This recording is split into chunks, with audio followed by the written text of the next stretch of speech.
Hey everybody, we are doing some projects while we're on the dock. One of those being the giant scratch slash scuff we got in Morro Bay. I'm not gonna bore you with all the details on that, but if you are interested in how to fix AwlGrip, which if you look online, there's not many people that say you can, I'm going to attempt to do that, but let's get into the project.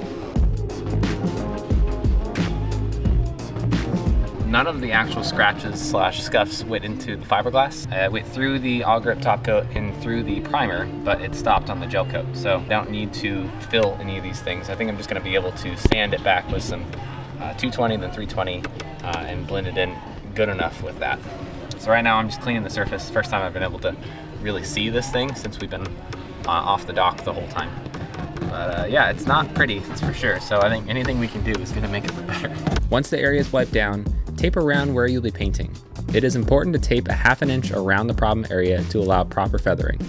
Once taped off, start sanding with 220 grit, working up to 320 or 420. All right, so I got all of the major scratches sanded out. So ideally I'd have some primer and I'd prime this whole section, but I don't got any AwlGrip primer.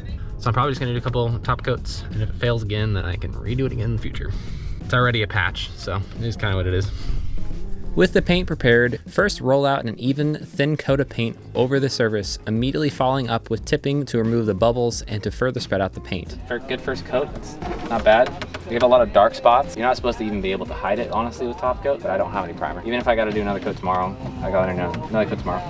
Chris came up with a very genius way to keep the dust and the sun off of the patch he's patching. Once the paint is tack dry, repeat step 5 and 6 2 more times. Fast forward to a whole year later, we are in Penasco, Mexico now, and this is the patch right above me. Our patch really wasn't the most beautiful. I have a good sag right in the middle of it. However, we did this on the side of the dock in Ensenada, so we had everything going against us, wind, sun, and dust, and that's why this kind of turned out not great. But I have to say, it's still better than a giant scuff on the side of the boat. If there's any burn-throughs with darker areas underneath the paint, another 3 coats will obviously hide that. So the thing that I would be doing if I really cared about this, which I really don't right now, is sanding it all back, increasing the area a little bit more, and then actually using an airbrush to airbrush it on. And using an airbrush, you can actually feather out the sides a lot better than rolling and tipping. Unlike AwlGrip, AwlCraft is a repairable product.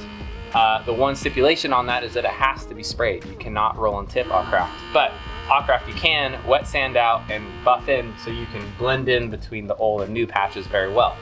The thing I like a lot about AwlGrip is that it doesn't need to only be shot. It actually can be rolled and tipped. Obviously, this is a roll and tip fix. We're definitely leaning into this is a cruising boat at this point because we've got a patch here, and just looking at the boat now after she's sat in Penasco for 6 months, there's scratches here and there for sure, especially from the dinghy. Our hard dinghy's kind of rough on the boat. But if you want to know you can fix AwlGrip, you can do it.